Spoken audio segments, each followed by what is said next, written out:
విజయవాడలోని ఏసీబీ కోర్టుకు ఐపీఎస్ సంజయ్ హాజరయ్యారు. ఫైర్ డిపార్ట్మెంట్ లో ఎన్ఓసీ విషయంలో భారీగా అవకతవకలు జరిగినట్లుగా సంజయ్ పై కేసు నమోదు చేశారు ఏపీ పోలీసులు. దీంతో ముందస్తు బెయిల్ కోసం సుప్రీంకోర్టును ఆశ్రయించిన సంజయ్ ఇవాళ సుప్రీంకోర్టు ఆదేశాలతో కోర్టులో లొంగిపోయారు.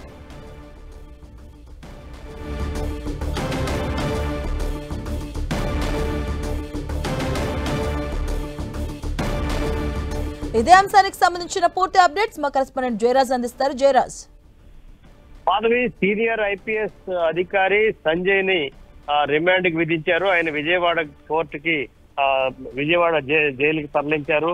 ఆయన గతంలో ఫైర్ శాఖ డీజీగా ఉన్న సమయంలో జరిగినటువంటి అవకతవకల నేపథ్యంలో విచారించినటువంటి సిఐడి దీనికి సంబంధించినటువంటి పూర్తి స్థాయి నివేదికని సమర్పించింది. దీనిపైన కేసు నమోదు చేసింది. దాదాపు 2 కోట్ల రూపాయల విలువైనటువంటి అక్రమాలు ఆయన సమయంలో ఫైర్ డిపార్ట్మెంట్ లో జరిగినట్టుగా గుర్తించినటువంటి ఏసీబీ దీనికి సంబంధించిన పూర్తి స్థాయిలో నివేదిక సిద్ధం చేసింది. ఆయన ప్రస్తుతం హైకోర్టులో బెయిల్ పొందారు. అయితే దీనిపైన సవాల్ చేసి సుప్రీంకోర్టుకి ప్రభుత్వం వెళ్తుంది. సుప్రీంకోర్టు దగ్గర మొత్తం దీనికి సంబంధించిన బెయిల్ క్యాన్సిల్ అయింది. ఈ నేపథ్యంలో 3 వారాల గడువు ఇచ్చింది సుప్రీంకోర్టు.